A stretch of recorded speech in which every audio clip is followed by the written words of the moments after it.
Hello hi friends. ఇంత కమ్మటి పప్పుచారును ఎలా చేసుకోవాలో ఒకసారి చూద్దామా? సో చాలా అంటే చాలా టేస్ట్గా ఉందండి ఇది.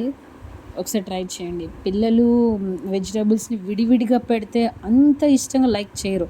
వాళ్ళని మనం ప్రతిసారి అడుగుతూ ఉండాలి, తినండి తినండి అని. సో అలా కాకుండా వెజిటబుల్ పప్పుచారు, కూరగాయలతో పప్పుచారు ఎలా చేసుకోవాలి, అన్ని విటమిన్స్ ఇందులో మనకు దొరుకుతాయి. సో ఇలా అన్ని వెజ్ని, ములక్కాడ, వంకాయ, ఆనియన్, దోసకాయ, టమాటో, బెండకాయ, ఇలా ఆకుకూరలు, పోపు దినుసులకి, పచ్చిమిర్చి, ఇలా అన్ని ఇంగ్రీడియంట్స్ని బాగా శుభ్రం చేసి పెట్టుకోవాలి.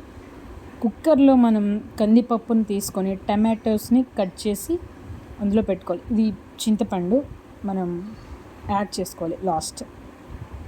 ఫస్ట్ ఆల్రెడీ నానబెట్టి పెట్టుకున్న కందిపప్పు, టమాటోస్ కట్ చేసి అందులో వేసుకోవాలి మనం.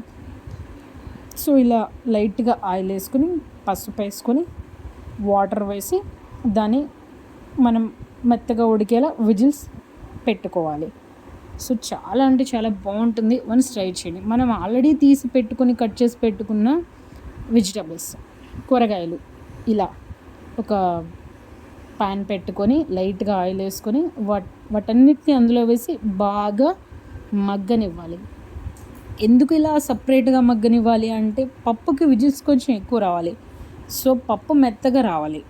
సో రావాలి అంటే మనకి ఈ వెజ్ని కూడా మనం అందులో కలిపితే ఇది మొత్తం అది మెస్సీగా అయిపోతుంది మనకు. సో అందుకే నేనైతే ఇలా సపరేట్గా ఫస్ట్ వాటిని అలా వేసి రాక్ సాల్ట్ వేసి బాగా కాసేపు ఒక 10-15 మినిట్స్ మగ్గనిస్తాను. సో మనకి ములక్కాడలో ప్రోటీన్లు, కార్బోహైడ్రేట్లు, బి3 vitamin C, dietary fibre, iron, sodium, potassium ఉంటాయి. ములక్కాడ బ్లడ్ షుగర్ని కంట్రోల్ చేస్తుందండి. ఇది షుగర్ ఉన్న వాళ్ళకి బెటర్. ములక్కాడ అండ్ మునగాకు కూడా. సో ఇలా ఇవి మగ్గిపోయినాయి. తర్వాత పప్పుని విజిల్ ఆపేసి నేను ఇలా తీసుకున్నాను. అన్నీ మనం బాగా మగ్గించి పెట్టుకున్న వెజ్ అన్నీ మొత్తం అందులో వేసి చింతపండు పులుసును కూడా మనం అందులో యాడ్ చేసుకోవాలి. సో అలా చింతపండు వాటర్ని అందులో మనం యాడ్ చేసుకోవాలి. చాలా అంటే చాలా బాగుంటుంది ఫ్రెండ్స్. వన్స్ ట్రై చేయండి. పిల్లలైతే చాలా బాగా లైక్ చేస్తారు.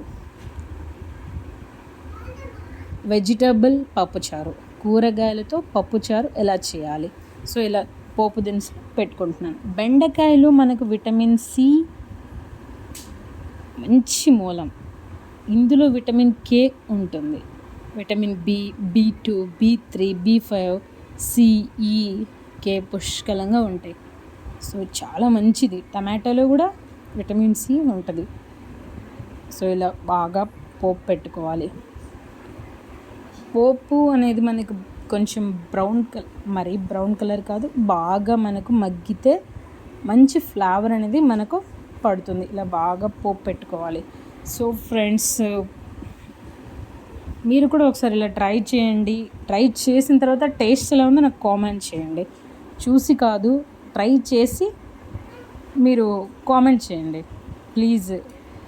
Friends, subscribe my channel. మీకు నా వీడియోస్ నచ్చితే subscribe and share and like. So ఇలా పోపు పెట్టుకొని కాసేపు వాటిని బాయిల్ అవనివ్వాలి. ఒక 5 or 10 మినిట్స్ బాయిల్ అవ్వాలి. బాయిల్ అయితే చాలా మంచి ఫ్లేవర్, అంటే ఆ వెజ్ ఫ్లేవర్ కూడా మనకి ఆ పప్పులో ఇంక్లూడ్ అయిపోతుంది. సో సూపర్గా ఉంటుందండి ఇది. రైస్తో సూపర్ ఎక్స్ట్రాడినరీ ఫ్లేవర్ అండి. అసలు ఒకసారి ట్రై చేయండి. మీరు, నేను చెప్పడం కాదు, ప్రాసెస్ మీరు ఒకసారి ట్రై చేసి ఎలా ఉందో మీరే కామెంట్ చేయండి. సో ఫ్రెండ్స్, పప్పు చారు, ఒట్టి పప్పు చారు కాదు, ఇది వెజిటబుల్ పప్పు చారు, కూరగాయల పప్పు చారు రెడీ అయిపోయింది. సో దీన్ని రైస్తో సర్వ్ చేసుకుందాం ఇలా. రైస్లో మనం దీన్ని ఇలా తింటే చాలా బాగుంటుంది. ప్లీజ్ ఫ్రెండ్స్, నా వీడియో మీకు నచ్చితే సబ్స్క్రైబ్, షేర్.